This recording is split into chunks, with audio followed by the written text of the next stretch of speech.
초토화하고 있는 이제 나에게 한 친구가 다가와서 이제 위로해주고 격려의 말을 합니다. 자, 이때 여러분들이 가장 듣기 싫은 말은 무엇인지 한번 골라보세요. 너만 힘든 게 아니야. 다들 그렇게 어렵고 힘들어. 야, 그게 뭐라고 실패할 수도 있지. 너무 기운 빼지 말고 힘내자. 너는 할 수 있어. 좀만 더 힘내자. 불쌍하다. 정말 많이 힘들었겠는데? 여러분들 골랐나요? 자, 1번부터 4번까지의 내용을 여러분들이 다 들어보고 어떤 걸 골랐는지 참 궁금합니다. 자, 이것은 직업 적성 심리 테스트예요.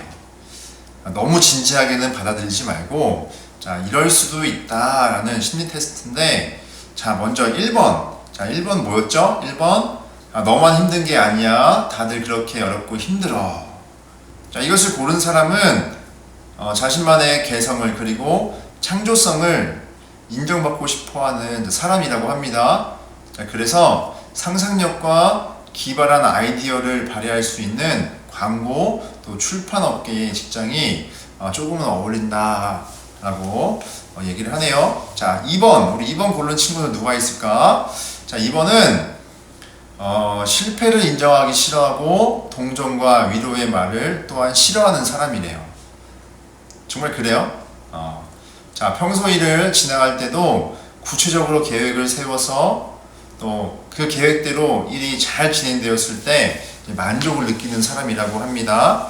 자, 그래서 보험 같은 영업이나 또 미용 뷰티 쪽에 잘 어울린다고 하네요. 자, 3번. 자, 3번은 고른 친구는 또 누가 있을까? 3번은 꾸준하게 노력하는 사람, 또 그만큼 자신의 일에 최선을 다하는 사람이라고 합니다. 그래서 주변의 압박에 굉장하게 반응한다고 하네요.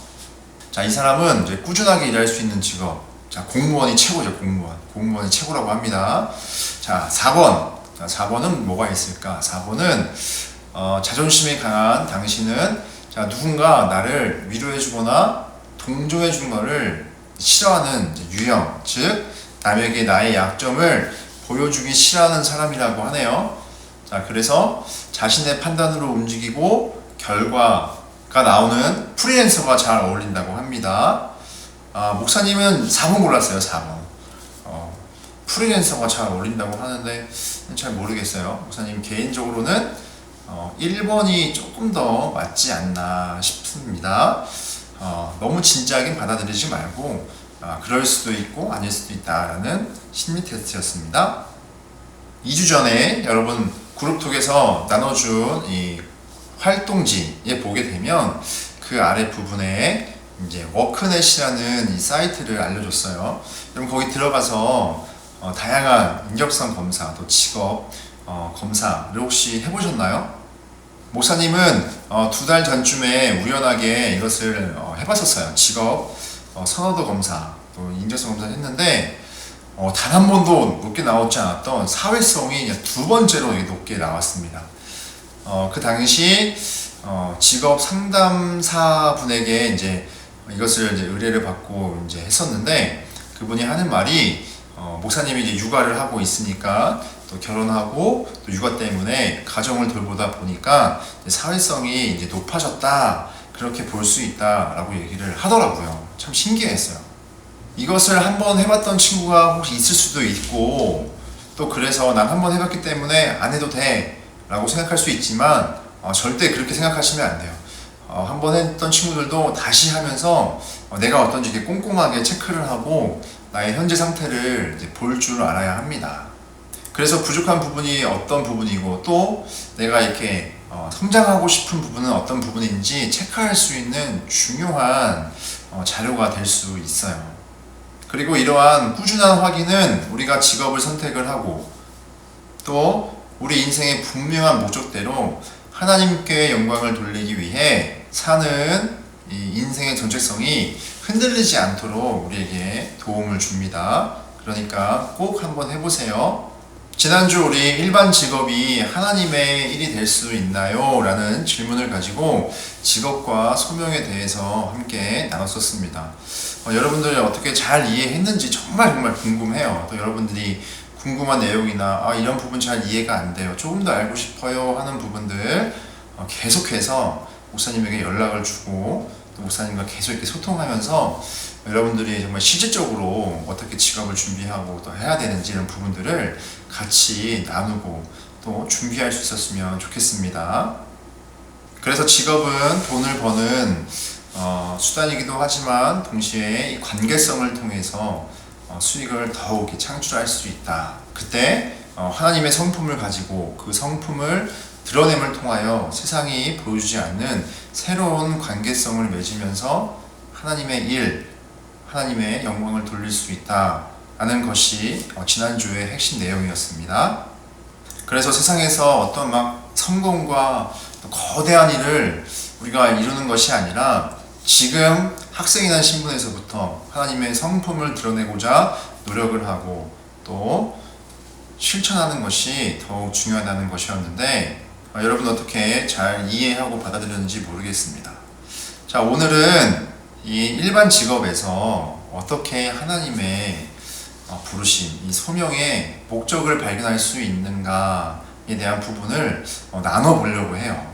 하나님을 믿는 이 그리스도인의 제일된 목적이 이제 무엇이라고 우리가 함께 나눴었죠? 자, 함께 목사님을 따라서 읽어봅시다. 하나님께 영광을 돌리며 하나님만 사랑하는 것. 하나님께 영광을 돌리고 영원토록 하나님을 즐거워하는 것. 웨스트민스터 소요리 문답 제1번 사람의 제일된 목적이라고 우리가 함께 이제 나눴었습니다. 이것이 또한 우리의 정체성이라고 함께 나왔었죠. 자, 그래서 이 일반 직업을 통해서 우리를 부르신 이 하나님의 소명을 발견할 수 있는 이제 두 가지 근거가 있습니다. 자, 첫 번째, 자, 목사님 따라볼까요? 세상을 바라볼 수 있는 기독교 세계관. 자, 반대로 말하면 기독교 세계관으로 세상을 바라보자. 어떻게 보면 지금까지 했던 얘기들을 좀 종합해 보는 시간이 될 수 있을 것 같아요. 자, 기독교 세계관을 가지고 세상을 바라보자. 자, 기독교 세계관은 무엇이라고 했죠? 자, 성경을 가지고 하나님의 말씀을 가지고 세상을 바라보는 것이다 라고 했어요. 자, 조금 더 우리 정확하게 조금 더 자세하게 한번 들어가 봅시다. 하나님의 말씀을 가지고 우리가 보여지는 이 현상 속에 숨겨져 있는 내적 의미, 내면의 의미를 우리가 해석하는 거예요. 그래서 조금 어려운 말로 하면 현상을 해석하는 것이다. 말씀을 기준을 통해서 겉으로 보여지는 이 현상을 해석하는 것이다 라고 얘기할 수 있습니다. 요즘 사회 속에 늘어난 것 중에 하나가 바로 청년 자살률이에요. 청년 대학생들이 자살률이 정말 급증했습니다. 여러분, 이런 현상을 어떻게 보고 어떻게 해석을 하겠어요? 진화론에 따르면 성장과 또 진보가 도태된 상태에서 스스로 자연스럽게 죽은 것이다, 사라진 것이다 라고 얘기합니다. 그래서 성장할 수 있는 기회를 더욱 제공해야 된다 라고 얘기를 하고 있어요. 중학생들에겐 조금 어려울 수 있지만 이 실존주의적 관점에서는 인간 의지의 또 다른 표현이다 라고 얘기합니다. 그래서 그 자살을 존중해줘야 된다 라고 해석을 합니다. 또 예술적인 관점에서는 절대성을 만나는 숭고함이다. 그래서 너무 안타깝지만 이 숭고한 행위를 칭찬해줘야 된다 라고 얘기를 해요. 참 무서운 말이죠. 그렇다면 기독교 세계관에서는 어떻게 이야기를 할까요? 어떻게 이것을 바라보고 해석을 할까? 바로 깨진 관계에서 오는 상실감의 결과다라고 이것을 해석을 합니다. 그래서 하나님의 형상인 이 인간이 깨진 관계 때문에 절망적으로 선택한 고통의 열매이기 때문에 자살하기 전에 이들을 품어줄 수 있는 공동체가 있어야 된다라고 해석을 하게 됩니다.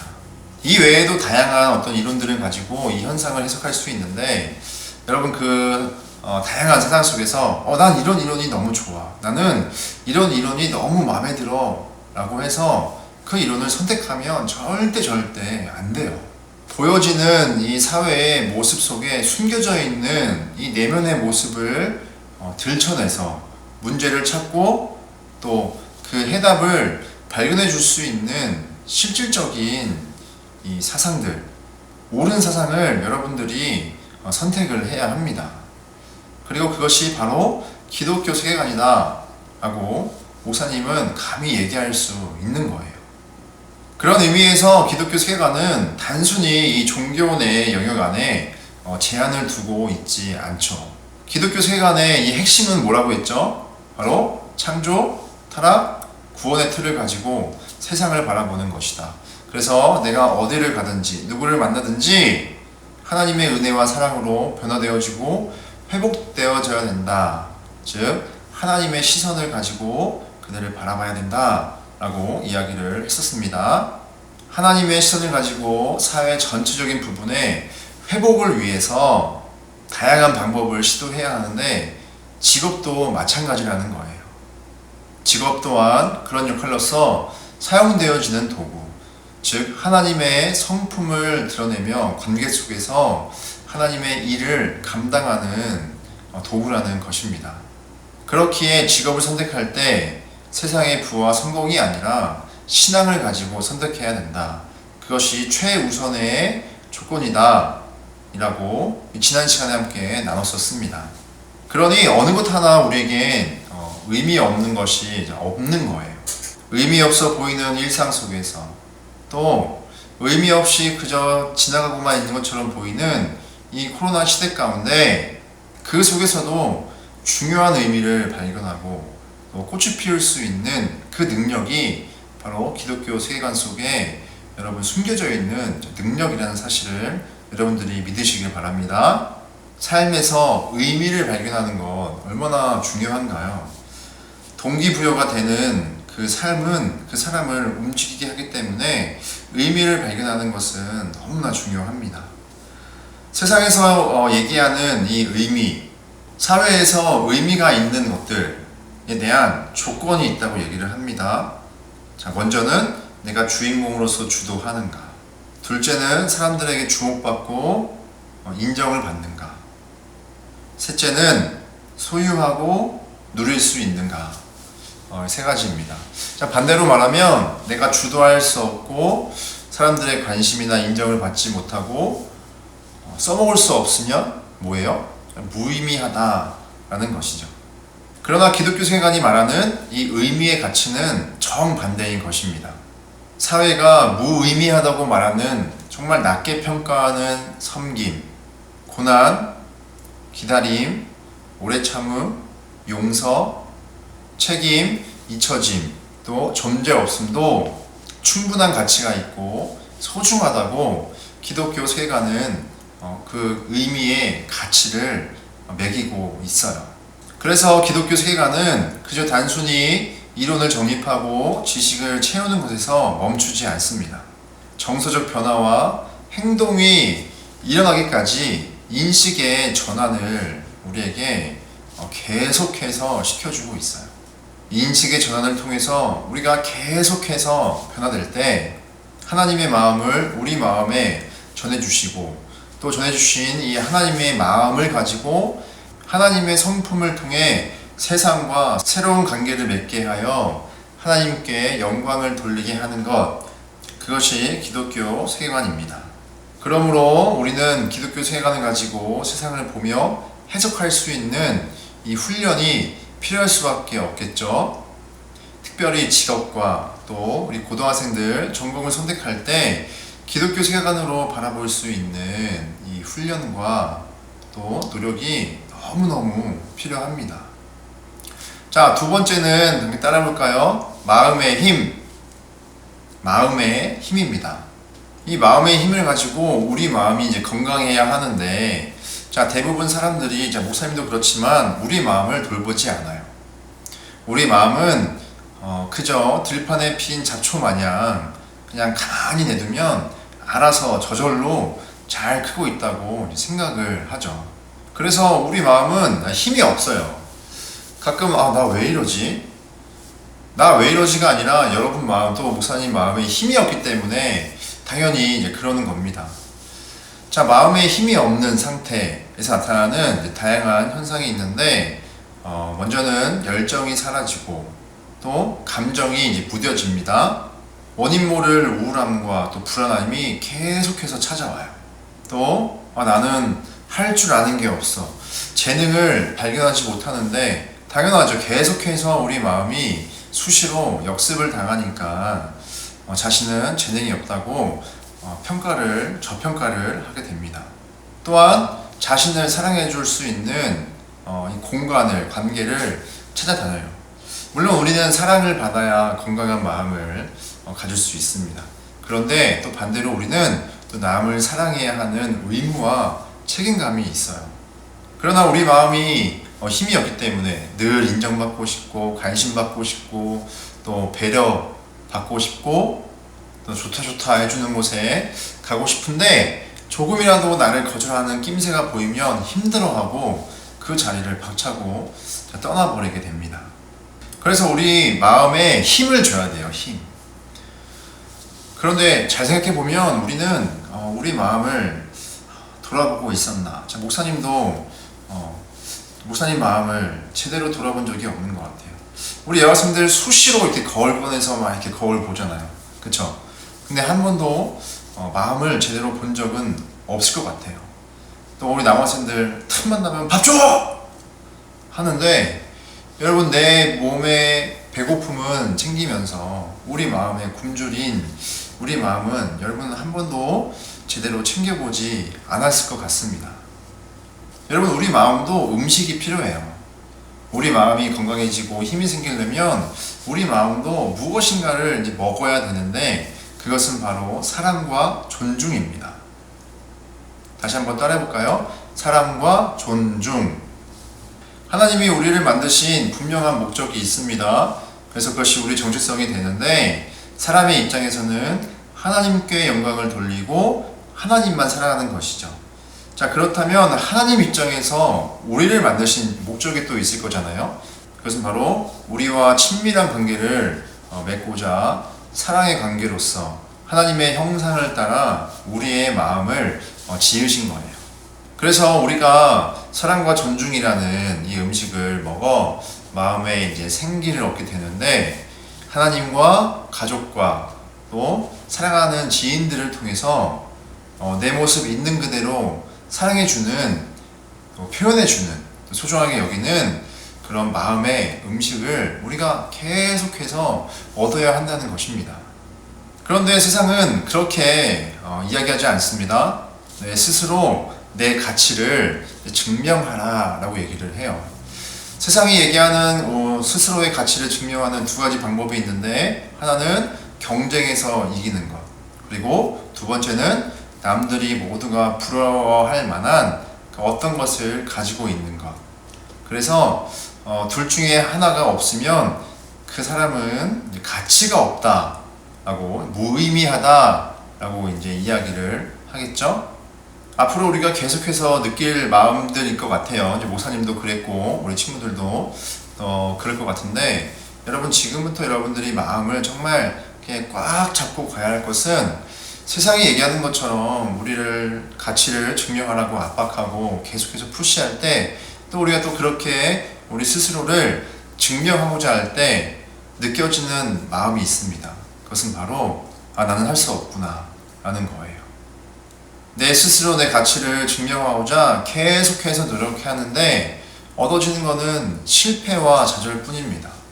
그래서 결국은 나는 무의미하고 내 인생은 가치가 없구나, 그렇게 좌절할 수밖에 없는 상황들이 정말 많이 나타나게 될 거예요.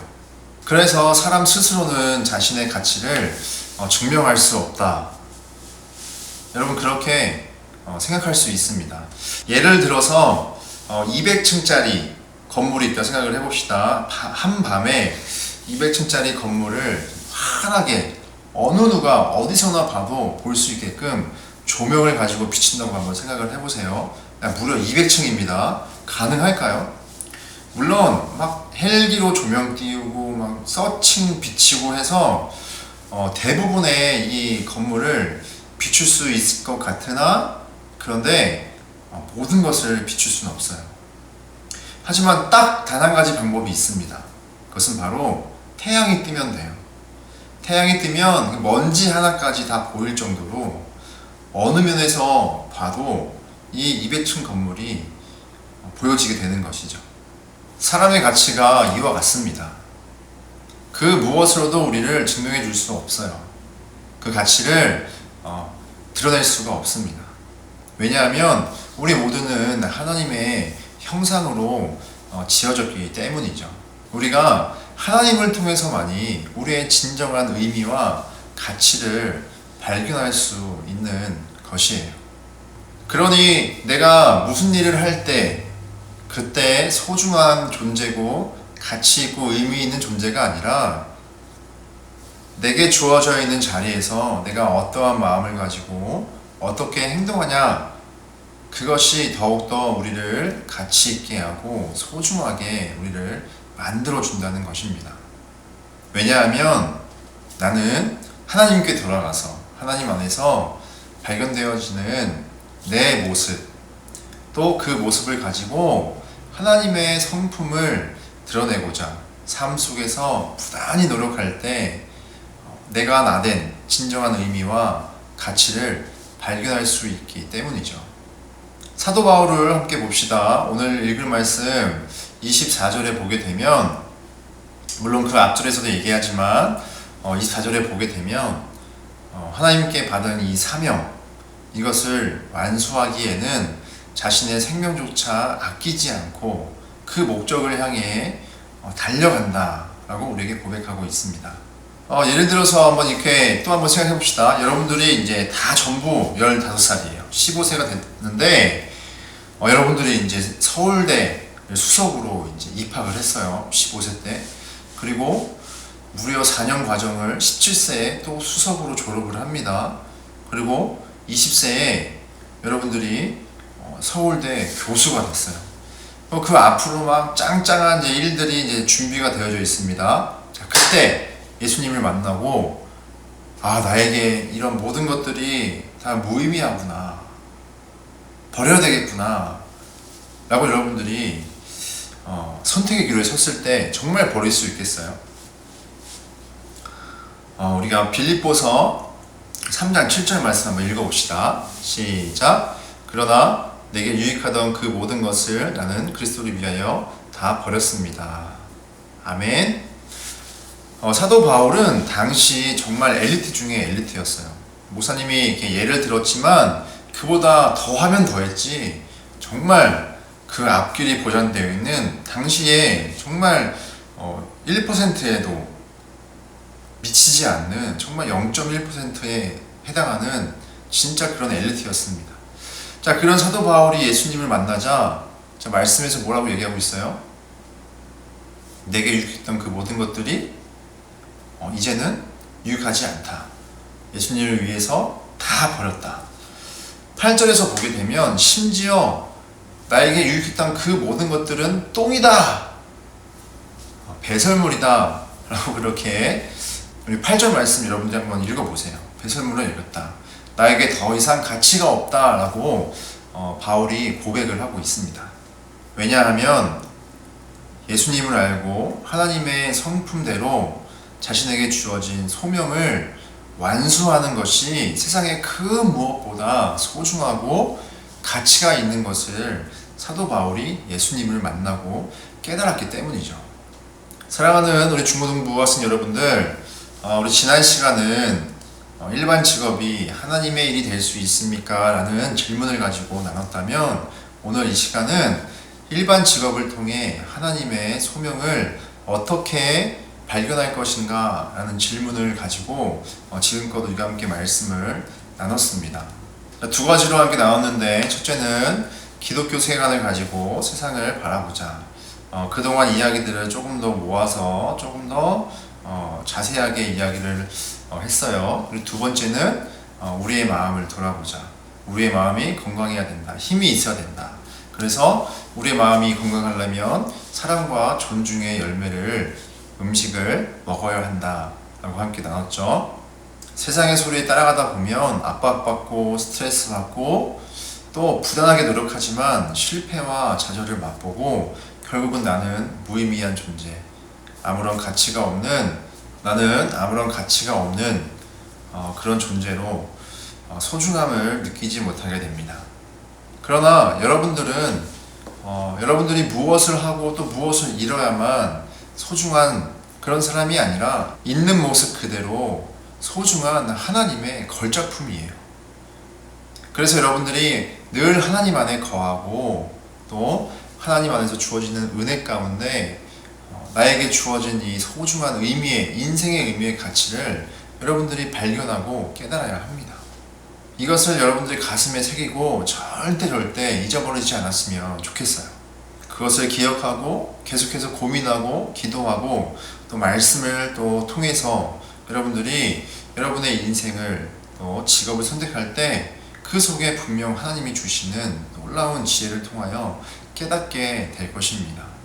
그리고 방황할 시간 없이 하나님이 우리 모두에게 주신, 여러분들에게 주신 이 어떤 임무, 즉 사명을 완수하기까지 앞을 보고 꾸준하게 열심히 달려갈 것입니다. 마치 사도 바울이 고백한 것처럼 자신의 목숨조차 아끼지 않고 하나님의 부르신 이 소명을 완수하기 위해 달려갔던 것처럼 우리 학생들도 그렇게 되기를 원합니다. 그래서 우리가 기독교 생활이 필요하고 또 여러분의 마음이 사랑과 존중의 음식을 먹어서 건강한 마음이 되도록 여러분들 항상 하나님 안에서 또 여러분 스스로가 여러분 있는 모습을 사랑해주는 그러한 귀한 하나님의 자녀가 되기를 원합니다. 우리가 오늘 함께 읽은 말씀 24절 말씀 함께 같이 읽고 말씀 마치도록 할게요. 읽겠습니다. 시작. 내가 달려갈 길과 주 예수께 받은 사명 곧 하나님의 은혜의 복음을 증언하는 일을 마치려 하면은 나의 생명조차 조금도 귀한 것으로 여기지 아니하노라. 아멘.